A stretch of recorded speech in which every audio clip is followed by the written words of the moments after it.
Hello students, कैसे हो आप सभी। मैं आपका मेंटर अर्जुन और चलिए शुरू करते हैं आज की अपनी नेक्स्ट क्लास। यानी कि क्या चल रहा है अपन का घटना चक्र, जो किसको टारगेट कर रही है, ROAR 2023 और UPPCS 2024 को सीधे टारगेट कर रही है।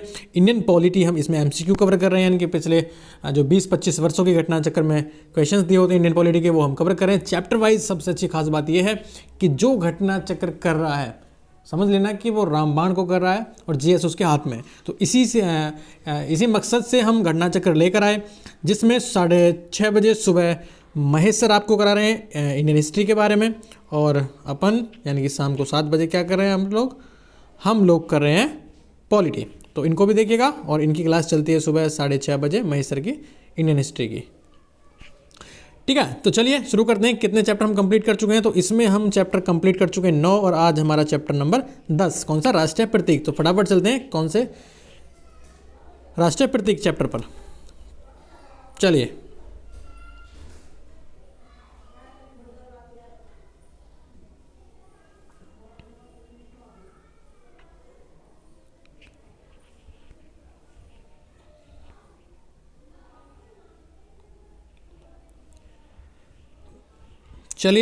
चलिए शुरू करते हैं। नेक्स्ट अब अपन लोगों का आने वाला है चैप्टर कौन सा, बताइए कौन सा चैप्टर आने वाला है? ये वाला राष्ट्रीय प्रतीक। थोड़ा जूम कर लेते हैं और फिर क्लासेस का शुरू करते हैं।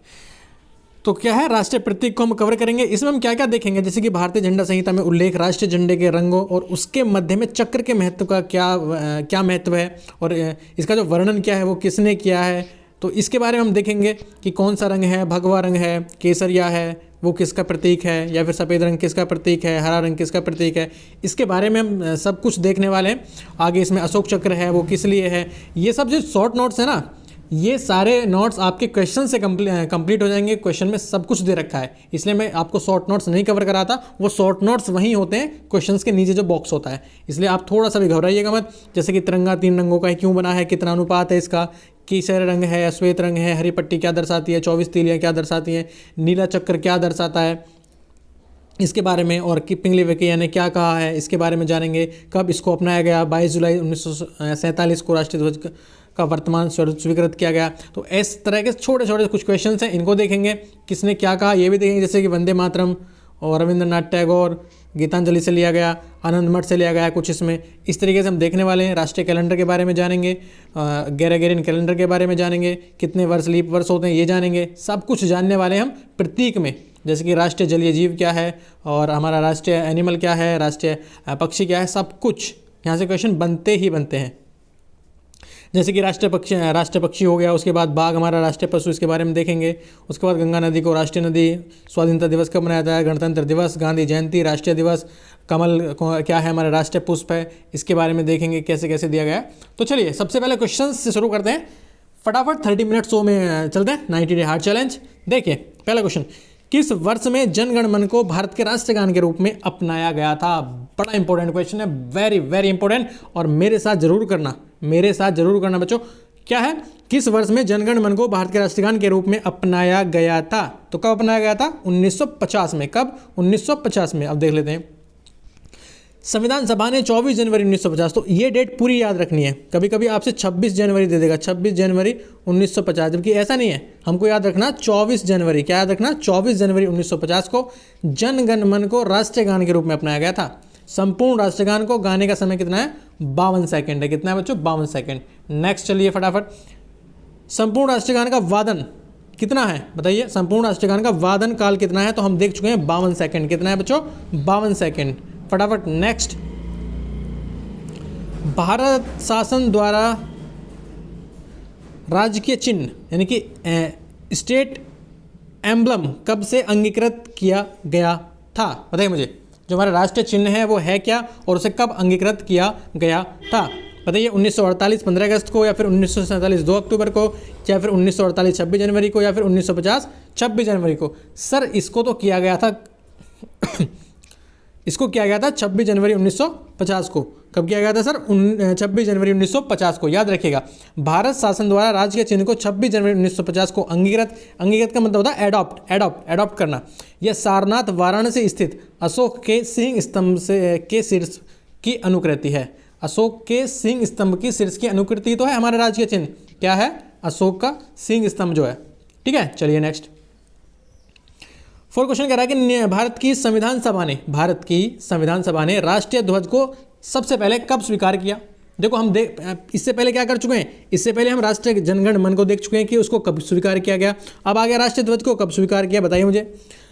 तो इसको स्वीकार किया 22 जुलाई 1947 को। कब स्वीकार किया बच्चों, 22 जुलाई 1947 को। इसके लिए एक छोटी सा फॉर्मूला याद रखना, जैसे कि सबसे पहले हमारा झंडा आया यानी कि 22 जुलाई 1947 को। उसके बाद क्या आया, इसके नीचे हमने राष्ट्रगान गाया यानी कि वो कब गाया, 24 जनवरी 1950 को। तो इन दोनों को ऐसे याद रख सकते हैं कि पहले राष्ट्रीय ध्वज आया, उसके बाद उसके नीचे झंडे के नीचे जनगण मन गाया गया। ठीक है,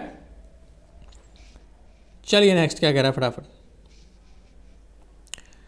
तो ये कह रहा है कि भारत की संविधान सभा ने अपने चौथे अधिवेशन में, कभी कभी आपसे अधिवेशन भी पूछ लेता, तो 4th अधिवेशन था। कौन सा अधिवेशन था, चौथे अधिवेशन में, यानी कि 14 जुलाई 1947 से 31 जुलाई 1947 तक जो अधिवेशन हुए, उसमें 22 जुलाई 1947 को भारत का राष्ट्रीय ध्वज स्वीकार किया गया। राष्ट्रीय ध्वज के बीच चक्र में 24 तीलियां हैं तथा राष्ट्रीय ध्वज की लंबाई चौड़ाई 3:2 है। देखो 3:2, इसको जरूर याद रखना। ये यूपीपीसीएस, एसएससी, बैंकिंग, रेलवे कई बार पूछा है, कहीं कहीं पे आपको 2:3 दे देगा। कैसे कैसे आपको घुमा सकता है, कहीं पर 2:3 दे देगा तो यहाँ पर आप गलत हो जाओगे, कहीं 3:4 दे देगा तो यहाँ पर आप गलत हो जाएंगे, कहीं 4:3 दे देगा, यहाँ पे गलत हो जाओगे। एक्चुअल में रेशो क्या है बच्चों, एक्चुअल में रेशो आपको पता है सर, एक्चुअल में रेशो है 3:2। ओके, चलिए नेक्स्ट 5वां कह रहा है कि निम्नलिखित कथनों पर विचार करना है। नंबर 1, भारत की संविधान सभा ने राष्ट्रीय ध्वज का प्रारूप 22 जुलाई 1947 को अपनाया। क्या ऐसा है, भारत की संविधान सभा ने राष्ट्रीय ध्वज का जो प्रारूप था, जो उसकी ड्राफ्टिंग थी किसकी, नेशनल फ्लैग की, वो 22 जुलाई 1947 को अपनाई। बिल्कुल ठीक है, क्योंकि अभी हमने पीछे ही पढ़ा है। राष्ट्रीय ध्वज के बीच चक्र में 21 तीलियां हैं। बड़ा आसान सा ऑप्शन दे दिया आपको, बताइए कितनी है, 21 है क्या, नहीं सर गलत हो गया ये तो। जब गलत हो गया तो ये गलत और ये गलत और ये गलत, तो बचा क्या, केवल ये। अब तीसरा पढ़ने की आवश्यकता ही नहीं है, ये भी गलत होगा। राष्ट्रीय ध्वज की चौड़ाई लंबाई अनुपात 3:4 है। देखो मैं बोल रहा था ना कि कहीं कहीं आपको 3:4 दे देगा, लेकिन ऐसा नहीं है, कितना, 3:2। चलिए छठा देखिए क्या कह रहा है।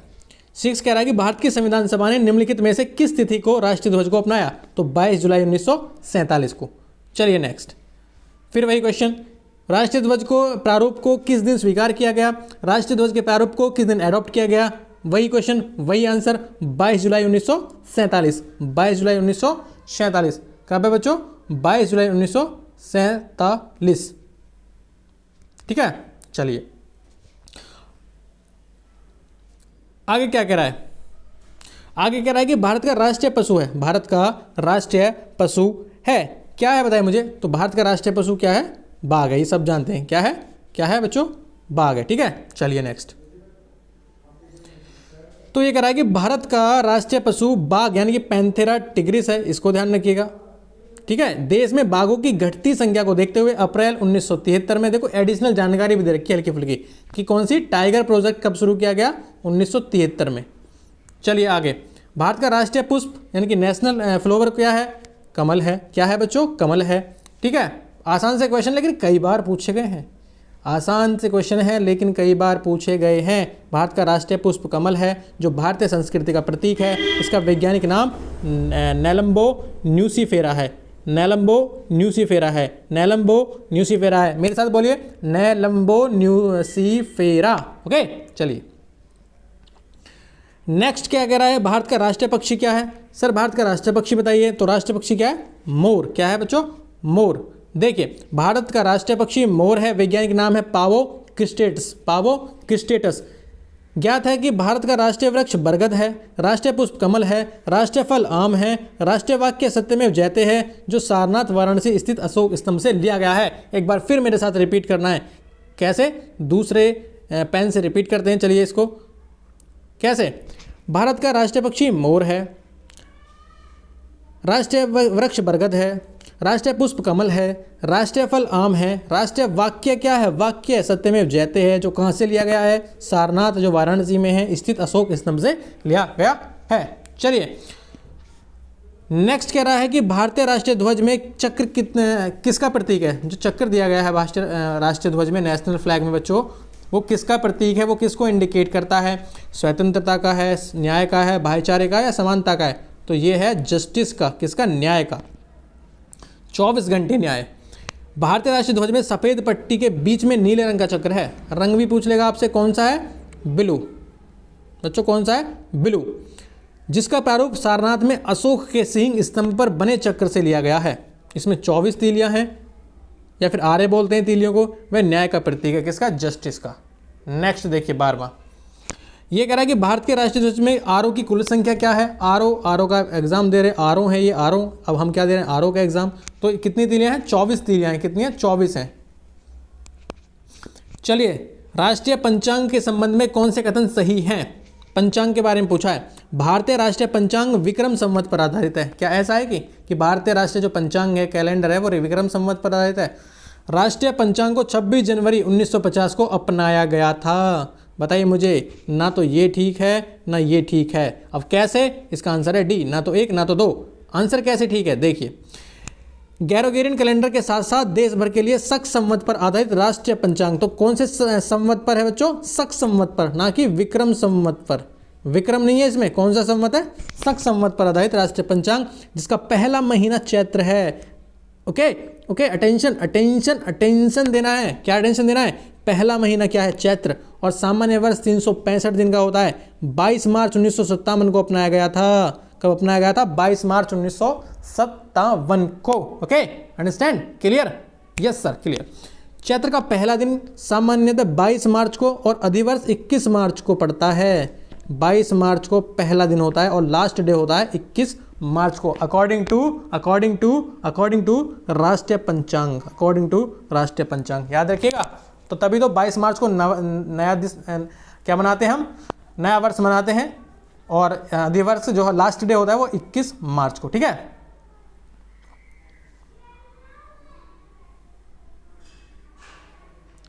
चलिए, तो आपके इसमें 13 क्वेश्चन थे, वो हम कंप्लीट कर चुके हैं। अभी हमको क्या कंप्लीट करना है? अभी हमको राज्य एवं संघ क्षेत्र।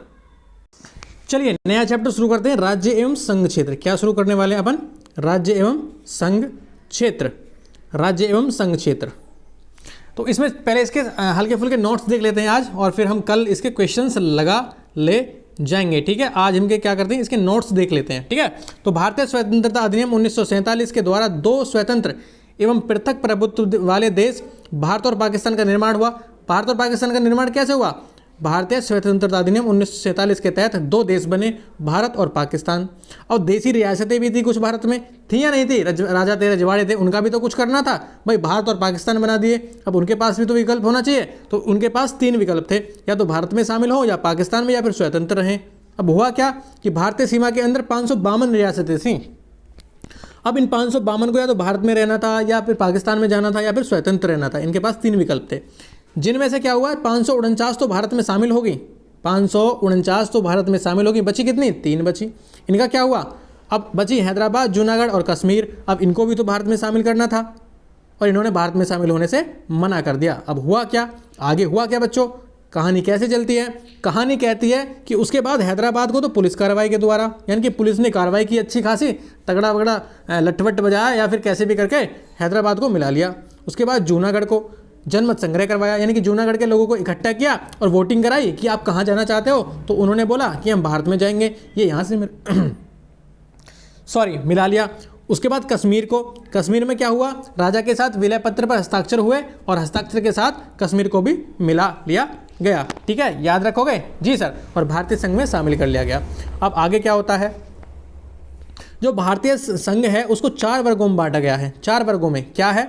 जैसे कि भाग क था, इसमें वे राज्य थे जहां ब्रिटिश भारत में गवर्नर का शासन था। भाग ख है, इसमें राज्य विधानमंडल के साथ शाही शासन था।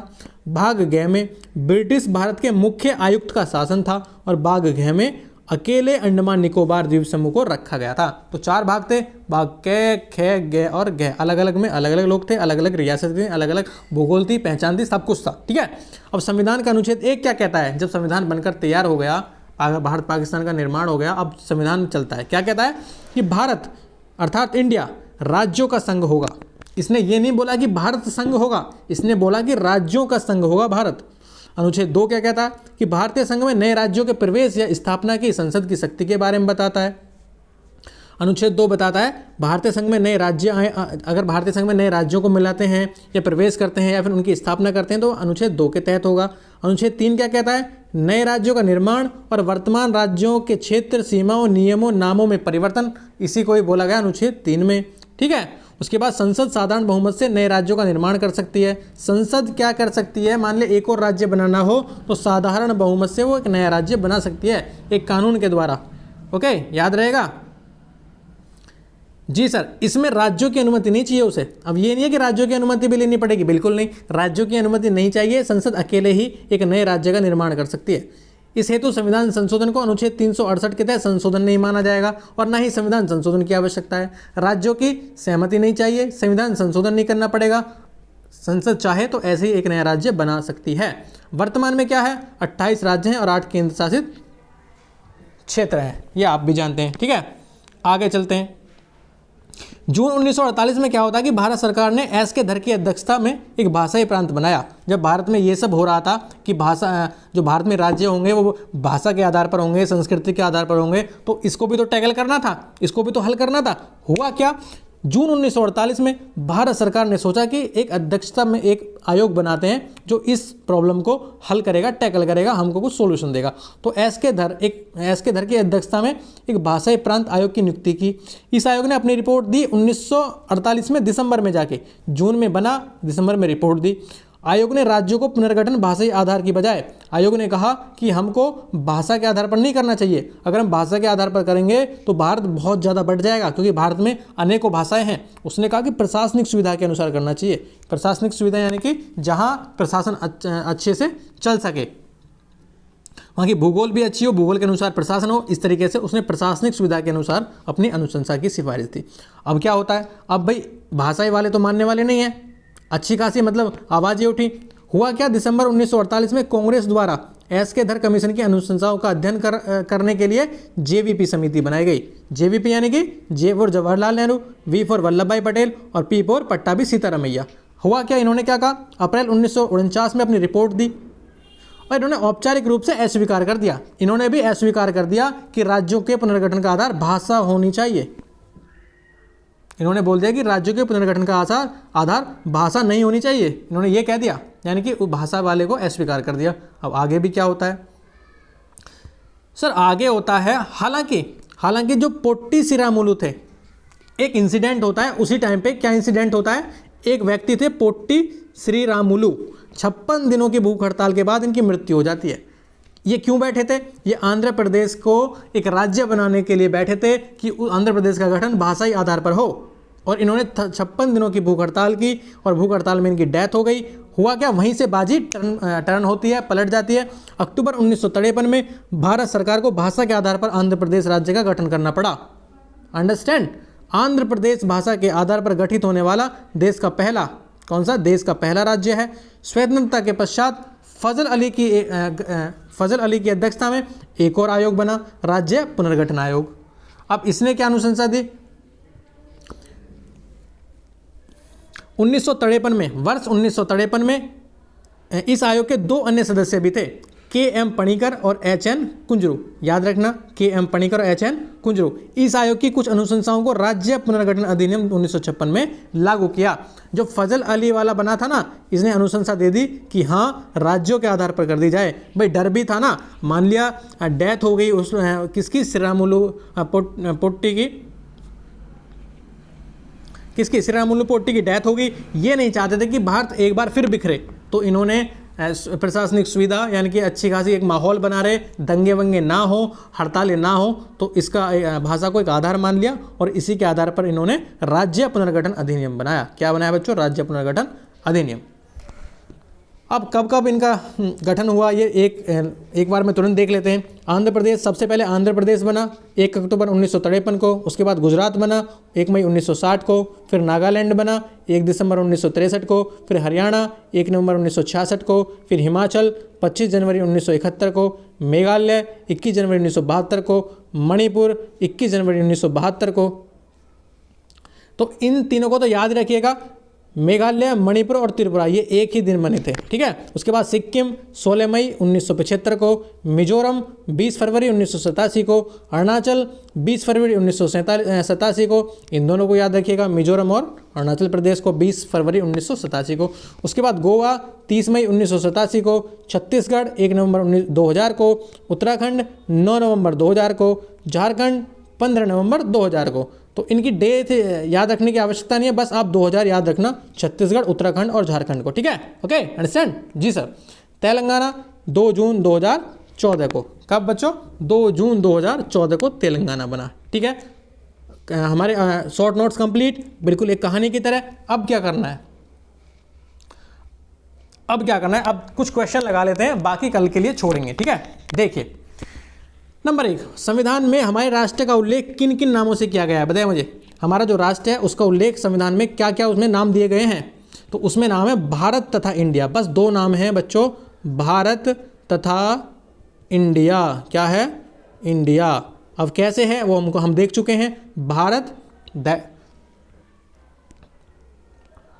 देखिए कैसे है, ये रहा। संविधान में हमारे राष्ट्र का उल्लेख 2 नाम है, कौन कौन से? भारत और इंडिया। अनुच्छेद 1 कहता है कि भारत अर्थात इंडिया, यानी कि इंडिया दैट इज भारत। क्या कहता है? इंडिया दैट इज भारत, बस राज्यों का संघ होगा, इतना ये कहता है, ठीक है। चलिए अब आपको क्वेश्चन लगाने में आसानी होगी। कैसे होगी? क्योंकि हम शॉर्ट नोट्स एक कहानी की तरह कंप्लीट कर चुके हैं। देखिए दूसरा, संविधान के प्रथम अनुच्छेद के अनुसार भारत है, बताइए मुझे, राज्यों का संघ है भारत। किसका है? राज्यों का।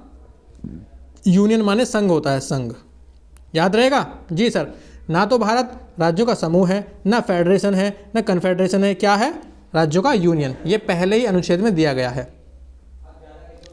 अब देखिए तीसरा क्वेश्चन क्या कह रहा है, संविधान के निम्नलिखित में से किस प्रावधान के अंतर्गत भारतीय संसद को नया राज्य बनाने का अधिकार है? अब मुझे बताइए वो कौन सा अनुच्छेद है, या तो 2 हो सकता है या 3 हो सकता है, बताइए मुझे।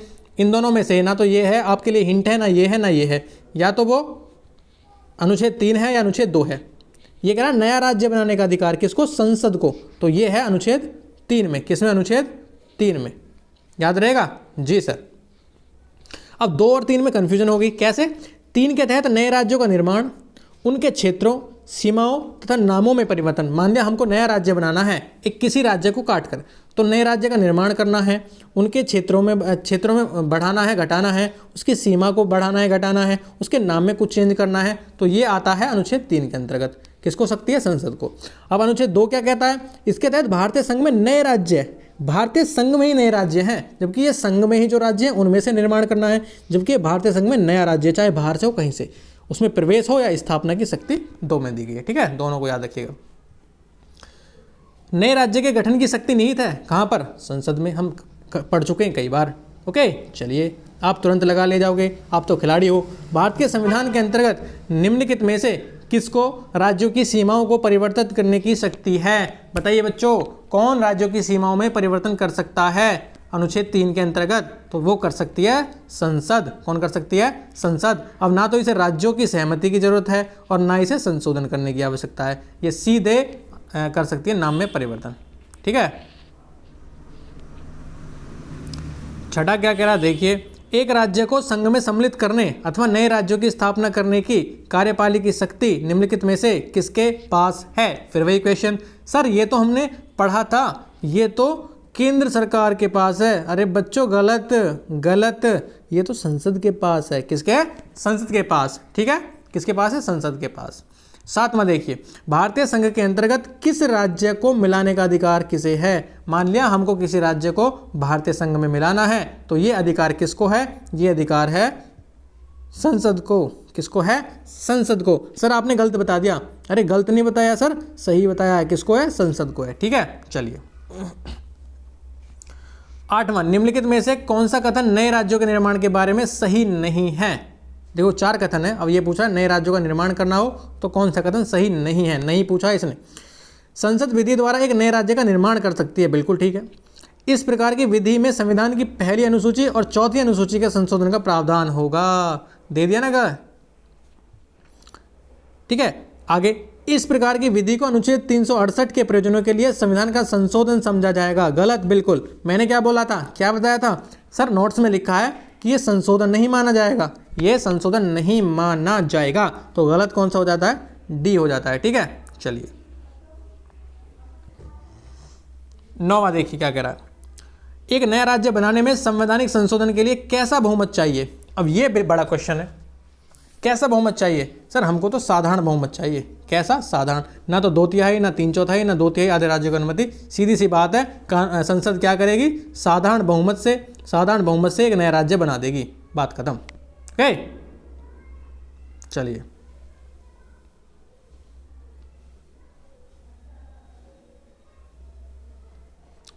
10वां क्या कह रहा है? भारत में नया राज्य सृजित करना हो तो विधेयक को पारित होना अनिवार्य है। कैसे पारित होना अनिवार्य है? अभी पीछे क्वेश्चन में बताया, बड़ा आसान सा क्वेश्चन बताया कि सर संसद को ना साधारण बहुमत कर देना चाहिए। साधारण बहुमत द्वारा ये संसद नए राज्यों का निर्माण कर सकती है, साधारण बहुमत के द्वारा, बात खत्म।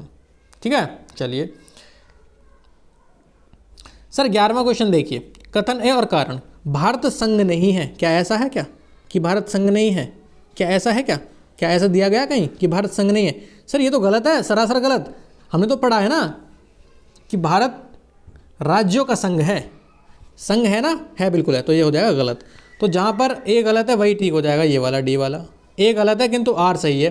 किसी भी राज्य का क्षेत्र, सीमा, नाम उसकी सहमति के बिना भी परिवर्तन करने की शक्ति किसके पास है? संसद के पास है। बिल्कुल ठीक है कारण। ओके, चलिए तो अनुच्छेद 1 कहता है कि भारत राज्यों का संघ यानी कि यूनियन ऑफ स्टेट है। किसी राज्य के क्षेत्र, सीमा, नाम में परिवर्तन हेतु राज्य के विधानमंडल का विचार प्रकट करना अनुच्छेद 3 के परुंतक के तहत उपेक्षित है। ऐसा नहीं है कि हमको विधानमंडल की अनिवार्य जरूरत है, बिल्कुल नहीं। संसद क्या कर सकती है? राज्यों की सहमति के बिना भी राज्य का निर्माण कर सकती है, उसके नामों को बदल सकती है, उसके सीमाओं में परिवर्तन कर सकती है, कुछ भी कर सकती है। दबंग है बस संसद। और ना ही संसद पर बाध्यकारी है। अगर कोई मतलब विधानमंडल को नोटिस भेजता है तो ऐसा नहीं है कि संसद मानेगी, संसद खारिज कर देगी। अलग हटा, दूर खेल। 12वां देखिए, संवैधानिक प्रावधानों के अनुसार राज्यों की सीमाओं को बदलने के लिए सहमति आवश्यक है। किसकी सहमति आवश्यक है? राज्य की नहीं है ही नहीं राज्य की सहमति। राज्य के विधानसभा की बिल्कुल गलत, राज्य के मुख्यमंत्री की बिल्कुल गलत, राज्य की बिल्कुल गलत। सर राज्य की सहमति आवश्यक है ही नहीं। Okay, understand. चलिए नेक्स्ट क्वेश्चन।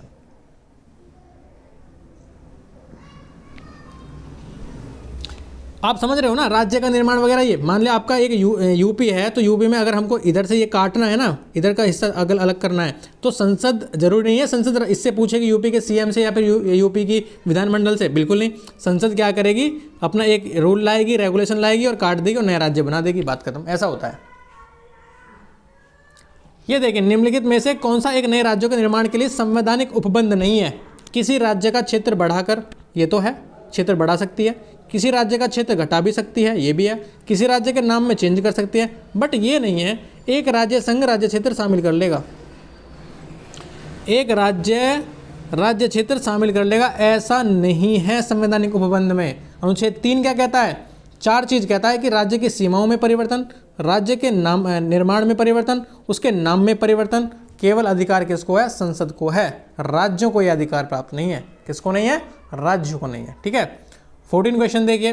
निम्नलिखित में से कौन सा संविधान के अनुच्छेद 3 के तहत संसद के एक कानून द्वारा संभव नहीं है? अनुच्छेद 3 वही राज्य के नाम सीमाओं में परिवर्तन से संबंधित है। तो ये कह रहा है कि कौन से संविधान के अनुच्छेद 3 के तहत संसद के एक कानून द्वारा संभव नहीं है। तो नए राज्यों का गठन तो हो सकता है, प्रवेश हो सकता है, ये नहीं है बच्चों। कौन सा नहीं है? डी नहीं है। डी किसके तहत है? अनुच्छेद 2 के तहत। यानी कि हमको नए राज्यों का प्रवेश तो अनुच्छेद 2 में दिया है ना, किसमें? संघ में। तो नए राज्यों का गठन कर सकती है, राज्यों के क्षेत्र में परिवर्तन कर सकती है, राज्यों की सीमाओं में परिवर्तन कर सकती है, राज्य के नाम में परिवर्तन कर सकते हैं, लेकिन नए राज्यों का प्रवेश अनुच्छेद 3 के तहत नहीं है, वो है अनुच्छेद 2 के तहत। अंडरस्टैंड? जी सर। जैसे कि 3 में क्या दे रखा है? उसके क्षेत्र में, सीमाओं में, नाम में जो परिवर्तन करना है वो किस में? अनुच्छेद 3 में। और अनुच्छेद 2 में क्या है? क्या है? संसद विधि द्वारा भारतीय संघ में नए राज्यों का प्रवेश या उनकी स्थापना कर सकती है। ठीक है, लास्ट क्वेश्चन करने वाले हैं आज का। ये कह रहा है कि निम्न कथनों पर विचार करना है कीजिए और दिए गए कूट की सहायता से बताइए कि इनमें से कौन सा सही है। ये आप बताएंगे और कल हम इसका आंसर खोजेंगे। क्या है ये? देखिए, संविधान में यूनियन ऑफ स्टेट शब्द का प्रयुक्त हुआ है क्योंकि भारतीय राज्यों को अलग होने का अधिकार नहीं है। क्या ऐसा है? आप पर छोड़ता हूँ। एस के धर आयोग ने राज्यों के पुनर्गठन हेतु भाषा के आधार की अपेक्षा प्रशासनिक सुविधा को वरीयता दी। क्या ऐसा पढ़ा था हमने नोट्स में? ये आप पर छोड़ता हूँ। पंडित नेहरू, सरदार पटेल और पट्टाभी सीतारामैया यानी कि जेवीपी जो समिति थी उसकी अध्यक्षता में कांग्रेस कमेटी राज्यों के पुनर्गठन में भाषा आधार पर पक्ष में नहीं थे, यानी कि वो चाहते थे कि भाषाई आधार पर गठन ना हो। क्या ऐसा है? ये आप पर छोड़ता हूँ। 1, 2 और 3 आप मुझे बताओगे कि कौन सा इसमें ठीक है, क्या तीनों या 1, 2, 1 या 1 और 3? ठीक है, कल इसका नेक्स्ट पार्ट करेंगे और इस चैप्टर को ख़त्म करेंगे कल। आज का हमारा 30 मिनट की क्लास यानी कि 30 मिनट शो जो हमारे 90 डेज हार्ड चैलेंज चल रहा है पॉलिटी में वो कंप्लीट होता है। और थैंक यू फॉर वॉचिंग। बच्चों आपसे एक रिक्वेस्ट है, सिर्फ एक यही कि आप एक लाइक ज़रूर किया करें, एक शेयर ज़रूर किया करें, ये विनम्र विनती है हाथ जोड़कर। ठीक है, तो थैंक यू फॉर वॉचिंग। स्वस्थ रहें, मस्त रहें और टारगेट करें एग्जाम को हमारे साथ।